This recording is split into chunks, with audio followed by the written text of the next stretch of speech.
யாபேஸ் இஸ்ரவேலின் தேவனை நோக்கி, தேவரீர் என்னை ஆசீர்வதித்து என் எல்லையை பெரிதாக்கி உமது கரம் என்னோடு இருந்து தீங்கு என்னை துக்கப்படுத்தாதபடிக்கு அதற்கு என்னை விலக்கி காத்தருளும் என்று வேண்டிக் கொண்டான்.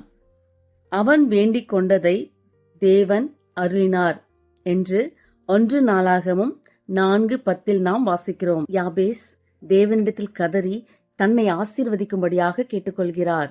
கரம் தன்னோடு இருந்து தன்னை பாதுகாத்து தீங்கு அணுகாதபடி தேவனிடத்தில் யாபேஸ் வேண்டிக் கொள்கிறார். கர்த்தரிடத்தில் கேட்டவனமாக தன் ஆசீர்வாதத்தையும் பெற்றுக்கொண்டது மட்டுமல்லாமல் தீங்குக்கு விலக்கி பாதுகாத்து யாபேஸ் தன் சகோதரரை விட கனம் பெற்றவனாய் ஆண்டவர் யாபேஸை ஆசீர்வதித்தார்.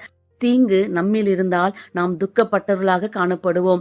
அதனால் நாம் தீங்குக்கு விலக்கி பாதுகாத்து நம்மை சந்தோஷமாக எப்பவும் தேவன் வைக்கும் பண்ணும்படியாக யாபேஸ் ஜெபித்த வண்ணமாக நாம கூட கர்த்தராகிய ஆண்டவரை நோக்கி இந்த ஜெபம் போலவே ஒவ்வொரு நாளும் அந்த நாளை துவங்குவதற்கு முன்பாக, ஏசப்பா இந்த நாளை ஆசீர்வதிங்க, இந்த நாளிலே தீங்கு என்னை அணுகாதபடி என்னை ஒவ்வொரு நாளும் என்னை பாதுகாத்து என்னை சந்தோஷத்தினால் நிரப்புங்க என்று நாம் ஜெபிக்கும் பொழுது ஆண்டவர் தாமே ஒவ்வொருவரையும் ஆசீர்வதித்து உங்கள் எல்லையை பெரிதாக்கி தீவினின்று விலக்கி பாதுகாத்து நன்மையினால் முடிசூட்டுவார். கர்த்தர் தாமே இந்த திருவசனங்களை ஆசீர்வதிப்பாராக. God bless you all.